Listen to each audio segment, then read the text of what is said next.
January. Very sad to be going. It's been the most incredible experience, and I'll go into that in a bit. But in terms of today, got in first thing in the morning, gave Phoebe and Simon their presents, and we got to work straight away. So we had some bad news that there was a man that came in the other day who was interested in 2 of the Elizabeth Neville's works, and he looked her up when he got home, and during lockdown Elizabeth Neville sold 8 of her works to a gallery for 1,700, and we have ours on for, the smallest is I think 2,500, and so that's not, it's not ideal. He's seen the work on this website and he's bought 8 of them for his house. So that means we're completely out of pocket. Nothing we can do about that.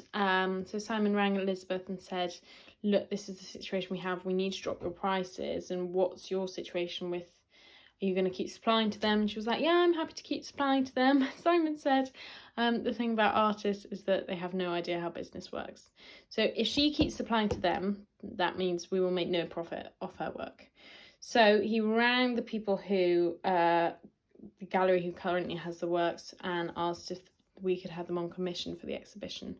And they seemed interested, but already 8 of them have gone to this man, David, who came in the other day, and Elizabeth's making more for them, which is so frustrating because what Simon says was, and he's such a loyal person to the town, the people he knows, he's a really, really good person to work for, but he said what really good people would do who had that much money is be loyal to their local. The people who came in were locals.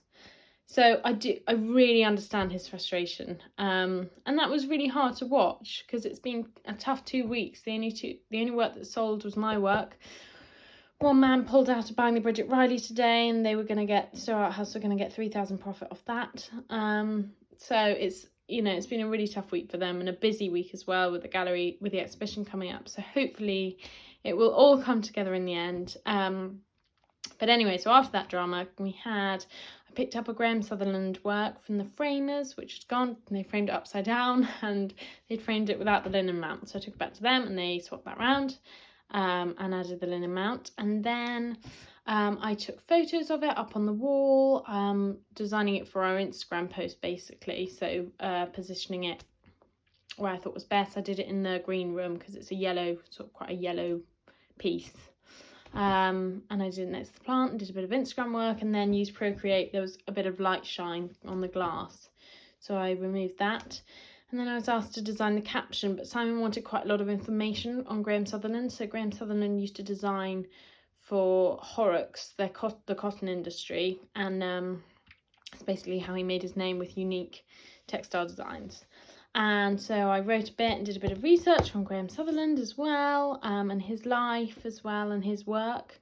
And so that was good, and we posted that. And then the printer ink arrived, so I was able to print off all partly Elizabeth labels for Totem, but also all of Rosie's labels for Totem, mount them, stick them, and a few more of Laurie's work that we had to do as well, and Elizabeth's back label drawings as well. So that took most of the day, and then we had to get to work on the newsletter because we're running out of time, nearly the end of the month.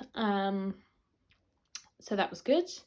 Got that done, and then played around a bit on Instagram, and then we had to do sort of chores really, like sweeping the floor.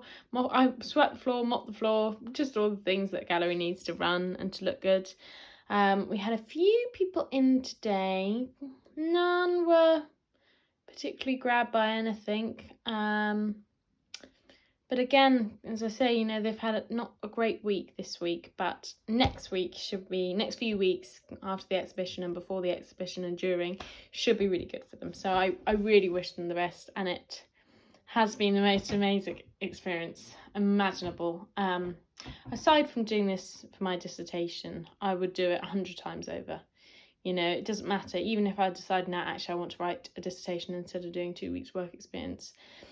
I'd be more than happy to do that and feel like I've lost nothing. I've gained so much from both of them, who were so kind. I learnt so much. I sold an artwork. Simon said at the end of the day, if ever I wanted to come and work there, that would always be an option. So, what more could you want?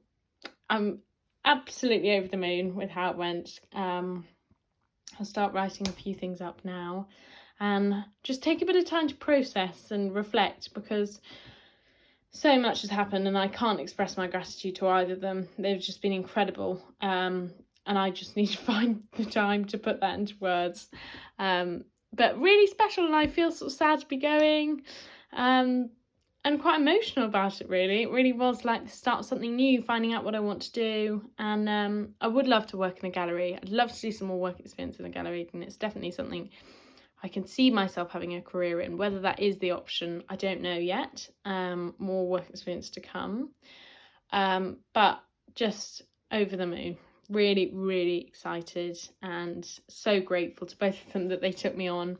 And it did take me emailing and then calling them to take me on.